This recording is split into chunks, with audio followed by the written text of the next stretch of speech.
कोई भी प्रधानमंत्री डरे उन लोग को खुली छूटे नहीं देता था कि परमाणु भड़काइए, क्योंकि अगर फूस हो गया, देखिए भड़क के सक्सेस हो गया तो किसी की बात की औकात नहीं फिर कुछ बोले, भड़का दीजिए उसको, उसके बाद कौन सी बोलता है, ले तो कौन सी नहीं, लेकिन अगर भड़काए और फूस कर गया तब तो पिटा जाएंगे। जापान पर परमाणु बम मार दिया था अमेरिका, जापान चुपचाप देख लिया था। जापान के पास परमाणु बम रहता ना, अरे बाप रे बाप, उनको तो दिखाया रहता जापान मारा रहता ना जिसका कोई नहीं। गलवान में चीन घुसा है ना, छोटा अटल बिहारी वाजपेयी रहते तो बता रहे, तो दिखने में बुढ़ा थे अटल बिहारी वाजपेयी, यहाँ पे बड़े बड़े जवान लोग का छक्का छुड़ा देते थे बॉर्डर पे। उन्होंने खुला छूट दिया एपीजे अब्दुल कलाम को, कहा कि आपको हमारे परमिशन की जरूरत ही नहीं है, आपको जो करना है करिए, हमको नहीं, हमको बस परमाणु बम चाहिए, हमारी सरकार रहे चाहे सरकार गिर जाए। और रियलिटी में है, भारत में अटल बिहारी वाजपेयी अगर परमाणु परीक्षण न करते तो भारत पर अमेरिका सैंक्शन नहीं लगाया रहता और अटल बिहारी वाजपेयी की सरकार नहीं गिर जाती। लेकिन अगर वो अपनी सरकार को सोचते तो कोई भी शिक्षक मंच पर खड़ा होकर किसी प्रधानमंत्री का खुलेआम तारीफ नहीं कर सकता, वरना कितने प्रधानमंत्री आए कितने गए किसी के लिए शब्द नहीं निकल रहा है।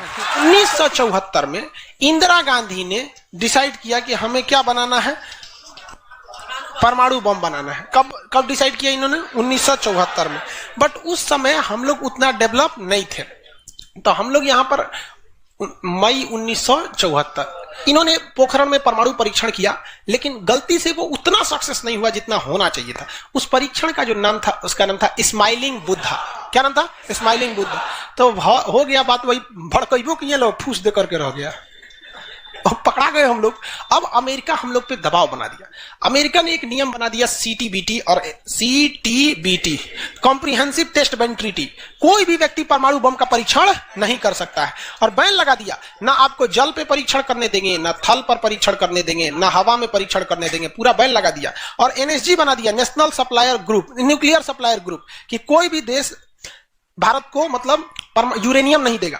तो हम लोग पर यूरेनियम नहीं था, चोरी छुपे हम लोग यूरेनियम मंगाते भी तो सीटीबीटी था, परीक्षण करने नहीं देगा। भारत ना एनएसजी को माना है ना सीटीबीटी को माना है। और एनपीटी लगा दिया, न्यूक्लियर नॉन प्रोफिलरेशन ट्रीटी, नाभिकीय अप्रसार संधि की कोई भी देश दूसरे देश को मतलब टेक्नोलॉजी नहीं बेचेगा कि परमाणु बम बनता कैसे। मतलब साला चोट्टा चारों ओर से घेर दिया। कभी कभी गरिया देते हैं यार, क्या हम मशीन थोड़े हैं कि जो सेट कर दिए वही बोलेंगे। देश पे बात आती है तो हम सब भुला जाते हैं। तू दोस्त है ट्रम्प है कि बाइडेन है, सोच रहा बाहर में जा तू कोनो चीज हो। या पहले हमको मतलब तुम बनाओ परमाणु बम, कोई दिक्कत नहीं, हम लोग दिवाली वाला धुकधुकुआ बनाएंगे। मतलब एनपीटी क्या कहता है, न्यूक्लियर नॉन प्रोफिलरेशन ट्रीटी, नाभिकीय अप्रसार संधि, कि कोई देश दूसरे देश को परमाणु टेक्नोलॉजी नहीं देगा। एनएसजी, कोई देश मतलब बिना परमिशन, एनएसजी के बिना मीटिंग के मतलब यूरेनियम सप्लाई नहीं करेगा। और यूरेनियम उसी को सप्लाई करेगा जिसने सीटीबीटी पर साइन किया कि हम परमाणु बम का परीक्षण नहीं करेंगे। जी भाई साहब, परीक्षा माने बम बना के क्या कर लेंगे, मान के चलिए हमारे पास टेक्नोलॉजी आ गया, ठीक है, और एनएसजी से हम सप्लाई करके यूरेनियम भी ले लिए। एनपीटी कहता है बम में परीक्षण नहीं करने देंगे। तो भाई बना के रखने से थोड़े होता है, एक बार पटके उठके तब ना समझ में आएगा काम कर रहा है कि नहीं। पता चला बना के रख लिया, युद्ध में पटके तो धुआं दे के रह गया। तो एक बार परीक्षण मतलब चारों ओर से हम लोग को घेर दिया था। अब भारत वाले वैज्ञानिक भी तो मतलब है सब उसी हिसाब के ना। भारत वाले ने कहा कि एक काम कीजिए, एक समझ में नहीं आ रहा है, अमेरिका से कहिए तू हमारे यहाँ परमाणु बिजली घर लगाओ। तो इंदिरा गांधी थी ना, अमेरिका को फुसला दी, कहीं देखिए ना गुजरात में हमारा तारापुर जगह है, वहां परमाणु बिजली घर लगाना है, उसमें बिजली बनेगा, लाइट बत्ती जलेगा, आप बिजली घर लगाइए। सुने हैं कि 300 करोड़ का खर्चा आता है, जबकि 200 करोड़ का खर्चा आता था। तो अमेरिका लपलपा गया कि अरे दादा बिना मोलाई तो रेट बढ़ा दी है। अजब हाल है भाई, महिला मोलाई ना करे, ऐसा हो सकता है? महिला को कोनो सामान फ्री में कहेंगे तो कहेगी 2 गो दे दो। तो अमेरिका ने सहयोग कर दिया, हाँ हम पूरा परमाणु बिजली घर बना देंगे, बिजली बनेगा आपके यहाँ, भुक लाइट जलेगा एकदम। तारापुर में 1972 में बिजली घर लगा दिया। अब बिजली घर चलेगा कैसे? इंदिरा गांधी कहा यहाँ यूरेनियम नहीं है, एक काम कीजिए जो बिजली घर लगा है ना उखाड़ के ले जाइए, अपना ठेका कैंसिल। का अरे पगली कही के तो पैसा दे, तो पैसा कौन सी का, ये तो कौन सी तू बनी ले एनएसजी कि हम यूरेनियम नहीं देंगे। कहा अच्छा तुमको दे देंगे, कोई दिक्कत नहीं। अब वो यूरेनियम लिया था हमें बिजली घर में भड़काने के लिए। अरे भैया तू ले आओ ना, हम लोग ने डिसाइड करेंगे इसको भड़काना किधर है। इधर आया 1972 में तारापुर में, उधर तैयारी चल रही थी 1974 में। हम लोग ने उसमें से निकाल के इसमें भड़का दिया। बाद में पता चला गलती हो गया, अमेरिका होशियार निकला, जो यूरेनियम बिजली घर में लगता है वो 20% इनरीच रहता है, अब परमाणु बम में 80% इनरीच चाहिए होता है। हमसे गलती हो गया, ससुरा जातो गया भातो ना मिला, भड़काइयो दिए, बदनामो हो गए लोग, सब सतर्क हो गया, सब हरक गया, सब देहात में बोला जाता है ना, हरक गया सब। ले भाई हम लोग को पता नहीं था, हम लोग कच्चे मसाला पे भड़का दिए थे लोग। अब क्या हो, इस सब 75 को नियम लगा दिया, हम लोग को कोई देता ही नहीं था। तो बस अब भारत में वैज्ञानिक, इंदिरा गांधी ने प्रोग्राम को कैंसिल नहीं किया, कहा कि बनाइए। अब भारत में धीरे धीरे आगे गए, एक से एक वैज्ञानिक मिल गए सब। उसमें एक चिदम्बरम थे, बहुत मशहूर वैज्ञानिक, और उसके बाद मिल गए हमारे एपीजे अब्दुल कलाम, सोने पे सुहागा। इन्होंने परमाणु बम बनाने की पूरी तैयारी कर ली। अब तब तक लेकिन कोई भी प्रधानमंत्री डरे उन लोग को खुली छूटे नहीं देता था कि परमाणु भड़काइए, क्योंकि अगर फूस हो गया, देखिए भड़क के सक्सेस हो गया तो किसी के बाप की औकात नहीं फिर कुछ बोले, भड़का दीजिए उसको, उसके बाद कौन चीज बोलता है, ले तो कौन चीज है नहीं। लेकिन अगर भड़काए और फूस कर गया तब तो पिटा जाएंगे। जापान पर परमाणु बम मार दिया था अमेरिका, जापान चुपचाप देख लिया था। जापान के पास परमाणु बम रहता ना, अरे बाप रे बाप, उनको तो दिखाया रहता जापान मारा रहता ना, जिसका कोई मजबूरी हो गई थी। तो भारत के सामने यही रास्ता था कि भैया अगर भड़का दिए और अगर सक्सेस नहीं हुआ तो इस बार माफी मिलने वाला नहीं है, क्योंकि 1974 में एक बार माफ कर दिया था। लेकिन अटल बिहारी वाजपेयी का जब नेतृत्व आया प्रधानमंत्री का, तो अटल बिहारी वाजपेयी ने कह दिया था भैया कुछ भी हो जाए, कुछ भी हो जाए, हमारा देश रहना चाहिए। आज के नेता रियलिटी बताते हैं। अटल, हम और आप उस पीढ़ी में से हैं जिन्होंने एक साथ दो महापुरुष को अपने देश में देखा, राष्ट्रपति के रूप में एपीजे अब्दुल कलाम और प्रधानमंत्री के रूप में अटल बिहारी वाजपेयी। और यह सौभाग्य पृथ्वी पर अब किसी को नहीं मिलने वाला है, क्योंकि ये ऐसे लोग थे जिनका अपना परिवार बाल बच्चा कुछ नहीं, देश ही समझा मतलब देश है, मतलब देश है यहाँ पे, और कुछ नहीं। यहाँ पे गलवान में चीन घुसा है ना, छोटा अटल बिहारी वाजपेयी रहते तो बता रहे, तो दिखने में बुढ़ा थे अटल बिहारी वाजपेयी। यहाँ पे बड़े बड़े जवान लोग का छक्का छुड़ा देते थे बॉर्डर पे। उन्होंने खुला छूट दिया एपीजे अब्दुल कलाम को, कहा कि आपको हमारे परमिशन की जरूरत ही नहीं है, आपको जो करना है करिए, हमको नहीं, हमको बस परमाणु बम चाहिए, हमारी सरकार रहे चाहे सरकार गिर जाए। और रियलिटी में है, भारत में अटल बिहारी वाजपेयी अगर परमाणु परीक्षण न करते तो भारत पर अमेरिका सैंक्शन नहीं लगाया रहता और अटल बिहारी वाजपेयी की सरकार नहीं गिर जाती। लेकिन अगर वो अपनी सरकार को सोचते तो कोई भी शिक्षक मंच पर खड़ा होकर किसी प्रधानमंत्री का खुलेआम तारीफ नहीं कर सकता, वरना कितने प्रधानमंत्री आए कितने गए किसी के लिए शब्द नहीं निकलता है। तो इतिहास हमेशा याद रखिएगा, आपको न्यौछावर करना पड़ेगा। यहाँ पर ऐसे चमचागिरी करने से किसी का नाम लेता है आदमी, लेकिन विरोधी भी जिनका नाम लेते हैं ऐसे महापुरुष थे अटल बिहारी वाजपेयी, एपीजे अब्दुल कलाम। कोई है जो गिर जाएगा? हाँ, उसे अपने बेचारा शर्मा जाएगा, किसको बोले। उन्होंने खुला छूट दिया और कहा कि जो करना है करिए। एपीजे अब्दुल कलाम कहे ठीक है, लेकिन अमेरिका को पता चल गया कि सोचा एपीजे अब्दुल कलाम चल गया हमारा, ये पक्का सफल कर देगा, तो उसने उसके ऊपर ना सैटेलाइट छोड़ दिया। अमेरिका से सैटेलाइट छोड़ा और भारत के ऊपर निगरानी करने के लिए। अब यही गलती कर दिया अमेरिका से। सुना, एपीजे अब्दुल कलाम को फुसलाने के लिए नासा बुलाया, आइए नासा आइए, तो एपीजे अब्दुल कलाम चल गए और कहा कि देखिए कितना बड़ा बड़ा मशीन है नासा में। ऐसा ना इंडिया में है, टूटल फूटल स्टेबलाइजर रख ले रहता है, स्टेबलाइजर का नट उड़ जाता है तो पिलास से दाब के करता है। कहा वहां वैज्ञानिक बने, यहाँ आइए हम आपको नासा का हेड बना देंगे। यहाँ पर कहा कि ठीक है, हम नासा का हेड हम क्या करेंगे, हमारा कौन है, ना बाल बच्चा ना कुछ, एक को चीज है मेरे लिए, मेरा दुनिया में कुछ नहीं है, केवल और केवल मेरी भारत माँ है, आप वो भी छीन लेंगे हमसे, ऐसा थोड़े हो सकता है। उन्होंने कहा नहीं, और यही सोच रहा उससे गलती हो गया। वहीं पर उन्होंने देख लिया था कि अमेरिका ने भारत के ऊपर क्या लगा रखा है, सैटेलाइट मॉनिटरिंग के लिए, और वहां पे उसने अमेरिका की सबसे बड़ी गलती हो गई। यहां आने के बाद उन्होंने बता दिया, देख भैया हम जो काम कर रहे हैं ना, सारा अमेरिका क्या कर रहा है, सैटेलाइट से देख रहा है। तो सब वैज्ञानिक का ले भड़काने से पहले तैयारी करना पड़ता है 1.5-2 महीना की। अब क्या किया जाए, तो कहा कि देखो भाई, इस अमेरिका की जो सैटेलाइट जाता है ना, दोबारा घूम के आने में ना लगभग 1-1.5 घंटा का गैप हो जाता है। इसी बीच में जो करना है करो। कहा कि 1.5 घंटा में कौन सी करेंगे। तो अटल बिहारी वाजपेयी ने खुला छूट दिया था किसको, एपीजे अब्दुल कलाम। एपीजे अब्दुल कलाम ने कह दिया ना कि एक काम कीजिए, ऐलान कर दीजिए कि यहां मिलिट्री एक्सरसाइज होने जा रहा है, सेना यहां युद्ध अभ्यास करेगी, कैसे युद्ध लिया जाता है, एकदम ओरिजिनल युद्ध का मैदान। अब युद्ध में कहीं घर बन रहा है तो कोई पूछ रहा है काहे लिए बन रहा है, इसी पे जो बम मार के प्रैक्टिस करेंगे। घर नहीं बन रहा था, वो इसलिए बन रहा था कि परमाणु बम कितना खतरनाक होगा। लोगों को लगा कि फौज इस पे मार के देखेगी कितना तबाही मचा रहा है। भाई साहब बकलोल, वो तैयारी अब्दुल कलाम ने करवा रहे थे कि जब फोड़ेंगे तो देखेंगे कि घरवा उधियार है कि नहीं। तो लोगों को लगा हम मिलिट्री एक्सरसाइज कर रही है, सब चीज काम हो गया। लेकिन अमेरिका को कहीं ना कहीं भनक लग गया, क्योंकि हर घर में सतयुग से कलयुग तक साले विभीषण हर जगह मिलते हैं। भारत में कोनो जाके कह दिया वहां पर तो भनक लग गया। तो अमेरिका ने उस सैटेलाइट की टाइमिंग घटा दी। अब जो घंटों का गैप रहता था वो चंद मिनटों का गैप रह गया, 20-20 मिनट का गैप रहता था। लेकिन इन लोगों ने अपना काम निपटा के रख दिया था। लेकिन समस्या ये थी ना कि सब चीज तो बन के रेडी हो गया, हर चीज रेडी हो गया, लेकिन अगर परमाणु बम फोड़े और फूस करके रह गया, समस्या यही थी। भड़क गया तो टेंशन ही नहीं था। तब क्या किया गया, सैटेलाइट हुआ तो रहेगा।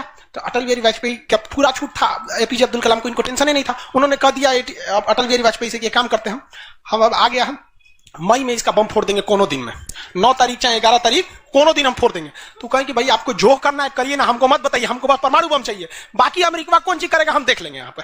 तो अटल बिहारी वाजपेयी से खुला छूट मिल गया।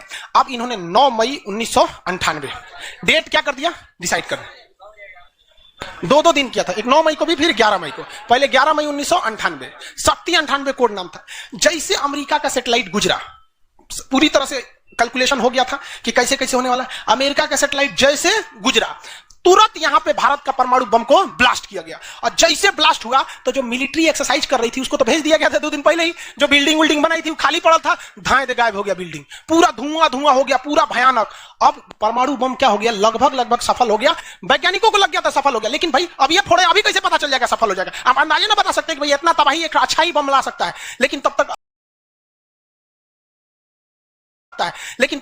सैटेलाइट उसका घूम के आ रहा था और पकड़ लेता तब क्या होता? मान के चलिए पकड़ लेता, अब पता चला कि सफल नहीं हुआ, खाली धुआं कर दिया, गड़बड़ हो गया। तुरंत अटल बिहारी वाजपेयी को फोन किए एपीजे अब्दुल कलाम कि तुरंत आप मौसम विभाग को कहिए कि राजस्थान में भयानक तूफान आया है, कोई नहीं जाएगा। अटल बिहारी वाजपेयी ने तुरंत घोषणा करा दी, राजस्थान के लोग अपने घर में रहे, बहुत भयानक तूफान आया है। अब उसका सैटेलाइट आ रहा है तो देख रहा है धुआं धुआं हुआ है, तुरंत मैसेज भेजा नासा में, धुआं हो गया यहाँ पे। कहीं मतलब धुआं हुआ, तूफान आया है वहां पे। तूफान आया है, वहां से चला गया। तब परीक्षण देखा गया, एकदम सक्सेस। अब टेंशन ही नहीं है, एक और फोड़ दो, 2 को फोड़ दिया गया, पूरी तरह से सक्सेस हो गया। और ससुरा अमेरिका को अभी तक पता है कि वहां तूफान आया है, अरे वहां दूसरा तूफान आया है। अब भारत में कुछ भी कहिए तो डर तो लगता है, नहीं अमेरिका बहुत खतरनाक देश है।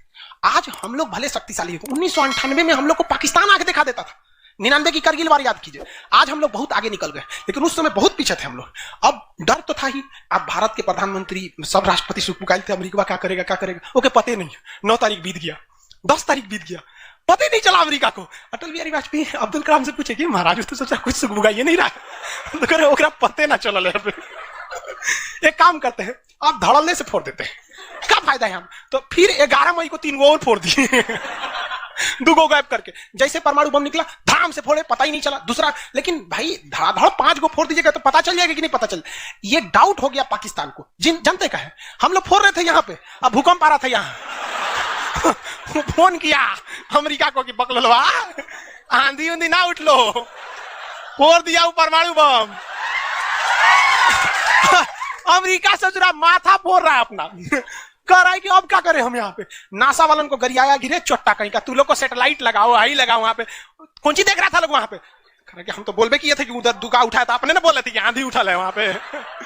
अमेरिका आग बबूला हो गया और तुरंत अमेरिका का प्रतिक्रिया आया कि भारत को इसका बहुत भारी कीमत चुकानी पड़ेगी। तो भाई जिसकी कीमत भारी ना हो उसे चुकाने में मजा क्या है। और अमेरिका ने खुलेआम भारत को ललकार दिया कि अमेरिका कभी भी इस बात को स्वीकार नहीं करेगा कि भारत एक परमाणु संपन्न देश है। भारत को कभी भी अमेरिका इस बात की मान्यता नहीं देगा। अटल बिहारी वाजपेयी ने भी कॉन्फ्रेंस तुरंत मीडिया के सामने आए और कहे कि जो चीज हमारे पास है उसके लिए हमें किसी के प्रमाण की कोई आवश्यकता नहीं है। और जिस देश को यह लगता है कि हमारे पास परमाणु बम नहीं है या जिन देश को हम पर शक है वो आ जाना युद्ध के मैदान में, बताएंगे है कि नहीं। अब पूरी तरह तबाह हो गया। अब अमेरिका माथा पीटते रह गया। अमेरिका ने आदेश दिया अपनी सेना को कि तैयार रहो। अटल बिहारी वाजपेयी ने आदेश दिया अब्दुल कलाम को कि जो बम बनाए है ना 2-4 गो फोटोकॉपी उसका रेडी रखिए। फोटोकॉपी मतलब उसका बना के रेडी रखिए, क्योंकि सेना की लड़ाई में भाई आर्मी टू आर्मी बहुत दिक्कत हो जाएगा। एडवांस है वो बहुत। आज के वक्त में भी हमारा हथियार वहीं से खरीद के आता। भारत ने भी डिसाइड कर लिया कि जो होगा आपकी परमाणु बम से होगा।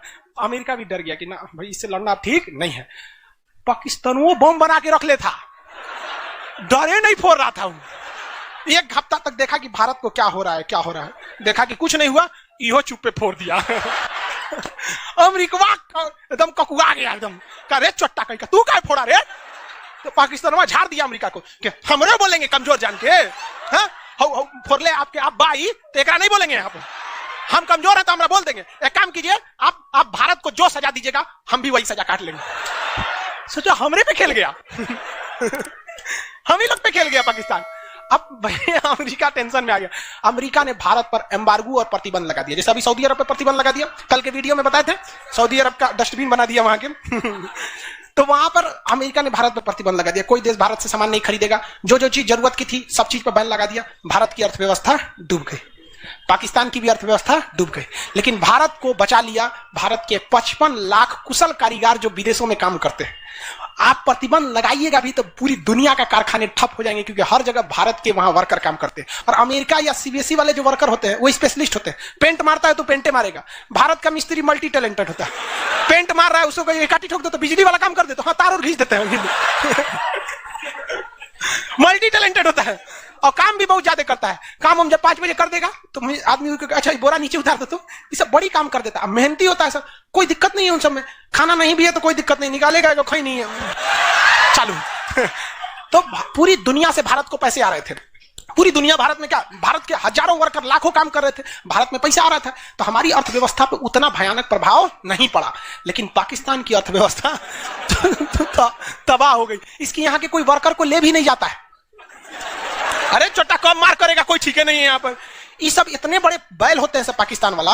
अगर पाकिस्तान के एक मोहल्ला से 5 आदमी विदेश गया है ना, वहां अच्छा से हंसी खेसी से ड्यूटी कर रहा है, अगर उसके परिवार में यहाँ झगड़ा होगा ना तो दोनों वहां झगड़ा कर लेगा सर, तो अब्बा काहे मर लो हमारी खाला को मार कर ले, उसकी अर्थव्यवस्था पूरी तरह से बर्बाद हो गई। अब पाकिस्तान के साथ अजीब सी दिक्कत था, अमेरिका अर्थव्यवस्था बर्बाद कर दिया, लेकिन पाकिस्तान भाई साहब हरामियों में नोबेल पुरस्कार मिलता तो हर साल यही लाता। इसने कहा कि एक काम करते हैं, अमेरिका ने हमको ऐसा बर्बाद किया है कि परमाणु बम होने के बावजूद हम तड़प के रह जा रहे हैं, हम भी अमेरिका को तड़पाएंगे। यह कहता है ना कि हम किसी से खरीद नहीं सकते हैं, व्यापार नहीं कर सकते, एक काम करते हैं हम परमाणु बमें बेचते हैं। सजरा उत्तरी कोरिया को बेच दिया, किंग जोंग पगला को देखे उसका टेक्नोलॉजी पाकिस्तान दिया है, सद्दाम हुसैन को, ईरान को, सबको बेचने लगा कि सारा थ्योरी ले आके देखता था कि देखिए ऐसे ऐसे परमाणु बम बनता है, लीजिए 20 करोड़ दीजिए जाइए। अब अगला हिसाब 1 महीना तो काटेगा आदमी, अगला हिसाब देखे अमेरिका कर रहा है, पाकिस्तान में छोटा क्या कर रहा है, क्या कर रहा है, मरे हम भूखे मरे, आप प्रतिबंध हटा दीजिए नहीं तो हम इसको फेसबुक पे डाल देंगे।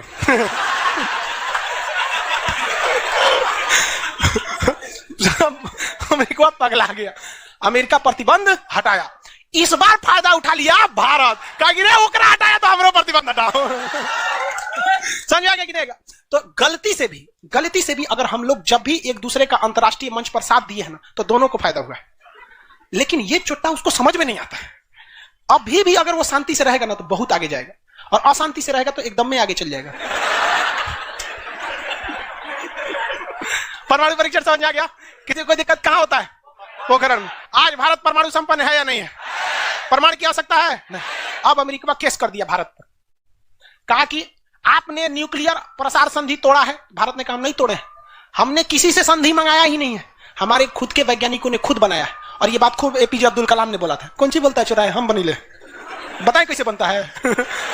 कहा कि अच्छा ठीक है ये नहीं है, लेकिन आपने यूरेनियम तो चोरी से मंगाया। कहा चुप चट्टा कहीं का चोरी से बनाया, हमारे केरल में यूरेनियम निकलता है, जादूगोड़ा की खान झारखंड से निकलता है, उसी से हम बनाए, हम किसी से भीख नहीं मांगे हैं, हम हिंदुस्तानी हैं लोग, यहाँ पे भीख में तो हमें कुछ भी नहीं चाहिए। तो एनएसजी कहा कि अभी तब कहा अब कौन सी पे मुकदमा ठोके, तब इस पे ठोक दिया भारत पे, आपने परमाणु परीक्षण किया क्यों है? भारत ने ये मुकदमा जीत लिया। जानते हैं कैसे? कहा कि कैसे, हमने तो कोई नियम नहीं तोड़े। सीटीबीटी कहता है आप पानी में नहीं फोड़ सकते हैं, जमीन पे नहीं फोड़ सकते हैं, हवा में नहीं फोड़ सकते, हम जमीन के अंदर फोड़े हैं। भारत ने कहा फोड़ा था? जमीन के अंदर। तो भारत को उस समय हर चीज साथ दिया था, बुद्धि, विवेक, बल, शक्ति सब रहना चाहिए, तब आप जीत सकते हैं। ऐसा नहीं कि परमाणु बम ले लेने से आपको जीत जाएंगे। कब कैसा सिचुएशन था, आंधी आया है, परमाणु बम फूट गया, तो हर चीज बहुत कांड हुआ यहाँ पे। बाद में अमेरिका को समझ में आ गया कि नहीं हो सकता है, अब भारत को नांग नहीं सकते। वो गया जमाना जब हमारे ऊपर किसी का शासन हुआ करता था। आज भी भारत में बस जाति पात खत्म हो जाए, ऊंच नीच पे लड़ना खत्म हो जाए, और Congress BJP high party how party मतलब नेतागिरी खत्म हो जाए, तो सोचिए ना हमारे